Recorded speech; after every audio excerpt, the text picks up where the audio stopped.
Oh, way! Sorry. I've just seen my wife, Mary, appear in the kitchen doorway with a mug of coffee. Noisy. But she's been very indecisive. She's not ventured onto the patio with a drink. Nor is she retreating back inside. She's remaining where she is. As am I. Because I'm in the shed doorway with the sun loungers.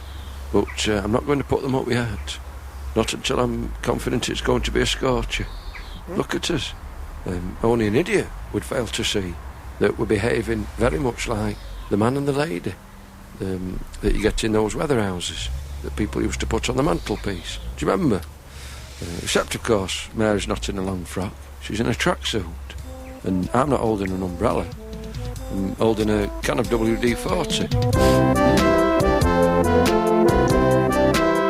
We present The Shuttleworths, Episode 6, Midsummer Madras.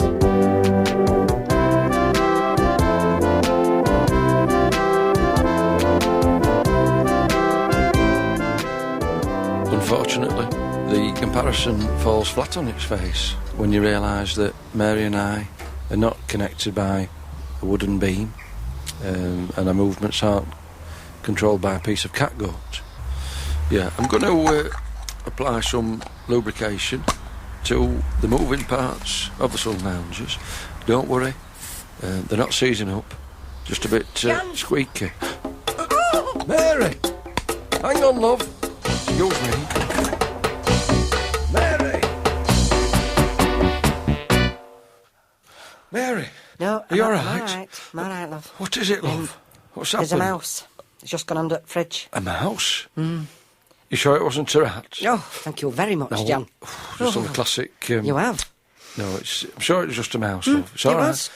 Yeah. Coming from I'm outside. not going to look for the mouse immediately, Mary. Why not? I'm sorry, because my immediate concern is for you. Well, get the mouse you then. can't see, ladies and gentlemen, but Mary is balanced precariously on the bar stool. I know, because I'm scared at mouse. And you're going to tumble. I'm not. You are. No, Now, come on, let me give you a fireman's lift. Get your blinking hands off me, John. Oh, Mary, you hurt me then, love. Did I? You're probably not aware because you're in an anxious state, Yeah, but I am. your nails sunk into me. I'm sorry. Talons of a bird of prey. Well, no, just get the bloody mouse, John. Don't you shout at me, Mary. Please. Well, just find the mouse. All right, I will. Thank you. I looked for the mouse, but it was nowhere to be seen. Could Mary have been mistaken, and what she took to be a mouse have been just a holly leaf blowing in on the summer breeze? But that would have meant a green mouse, you might argue. No, not if the leaf had aged prematurely and turned brown before falling off the tree. Or it could be a little scrunched up piece of gaffer tape, packaging tape, something like that. Anything that resembled a mouse could have been mistaken for one. You see, I do this quite a lot, usually when I'm hungry, with a heightened state of awareness. But very often I'll see something, I'll hear a noise, and it turns out not to be what I first thought it was. I went to the shops and I jumped with shock when I heard an Alsatian snarling. But it was just a gust of wind that was ruffling the butcher's awning.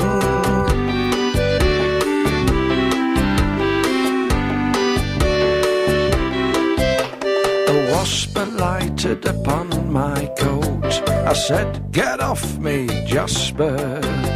Then swiftly twigged it was the thingy-majig that draws the waistband tighter. Yeah, you know, a little toggle. He was dancing about in the midriff area and thought it was a wasp.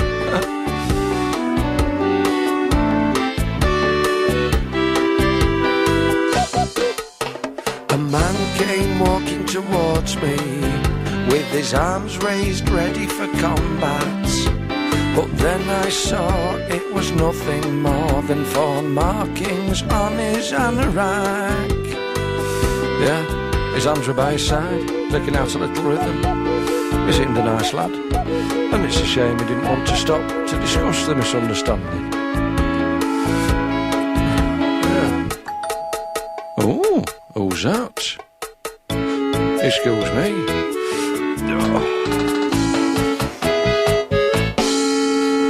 Ken! Oh. It's Ken Worthington. I don't need to say come in, because Ken is already hovering in the doorway. Well, it was open, John. That's right, yes, the door was open. Yes. But out of common courtesy, Ken still rang the bell.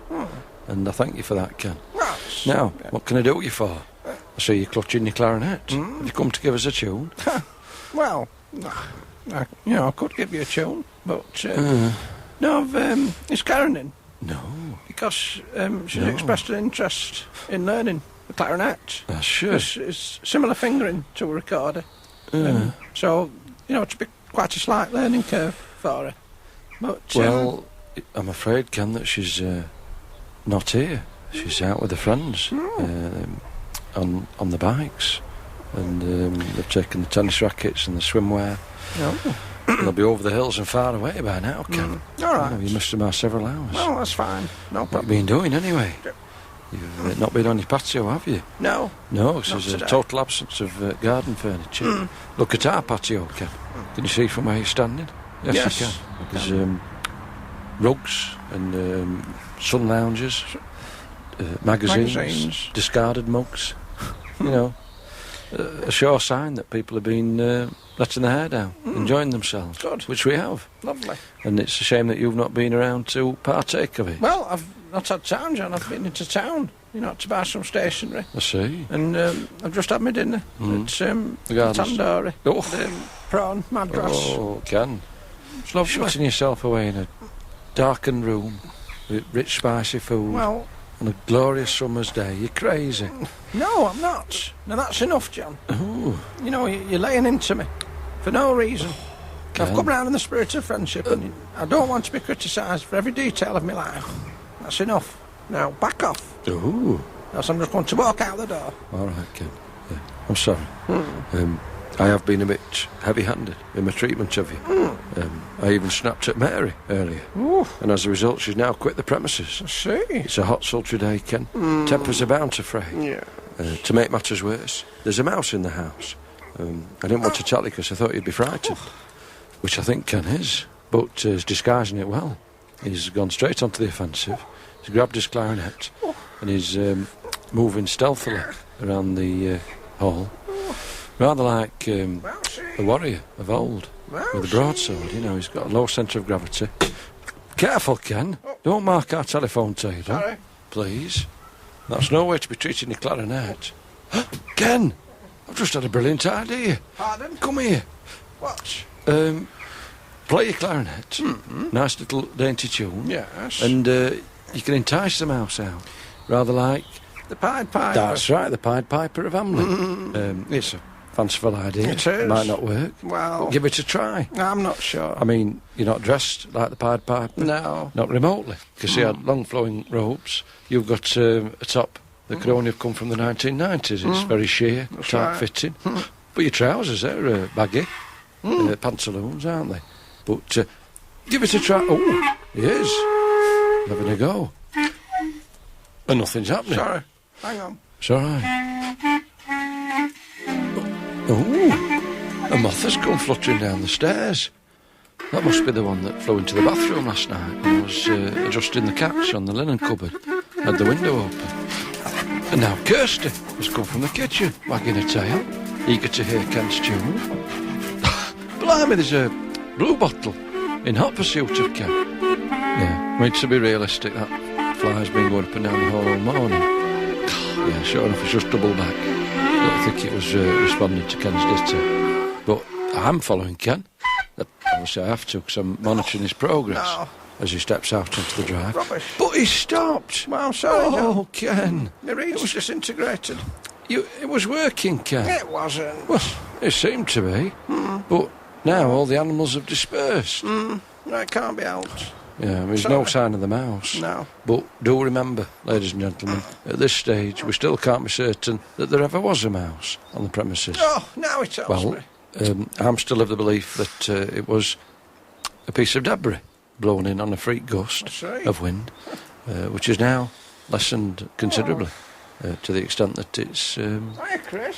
completely still How you doing? and very hot. Not so bad. Oh, Next door's cat's attacking Ken's leg.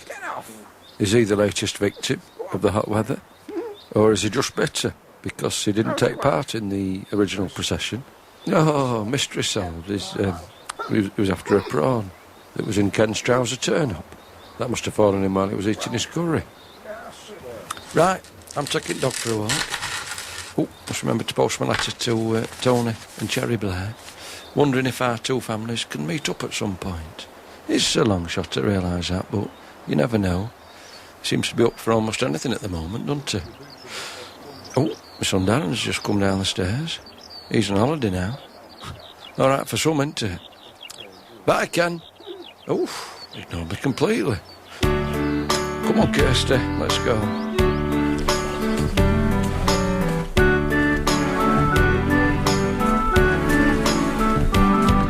On a hot afternoon in early June, you might think nothing's baking, but the empty road and the smell of tar suggests you're not mistaken. The babies sleep, the kids are at school, the parents are out working. Silence fills the neighbourhood, suburbia's been forsaken.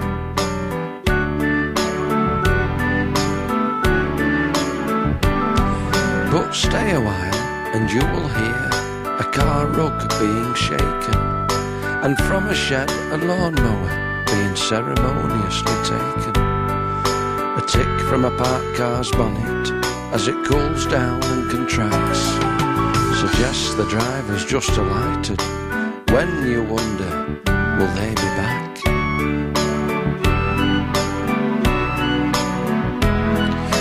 A kamikaze bumblebee, the size of an old-fashioned penny, bomb dives a drive before careering round the semi.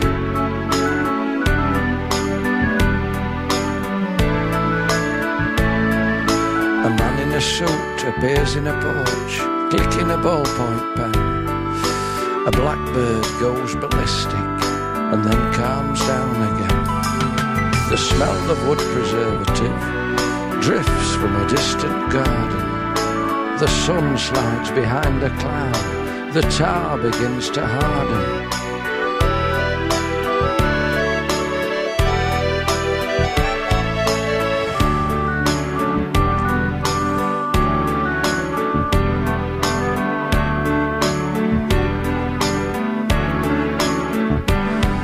On a hot afternoon in early June, you might think nothing's cooking.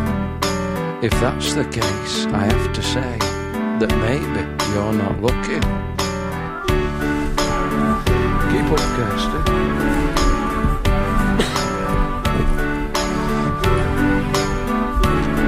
Hello.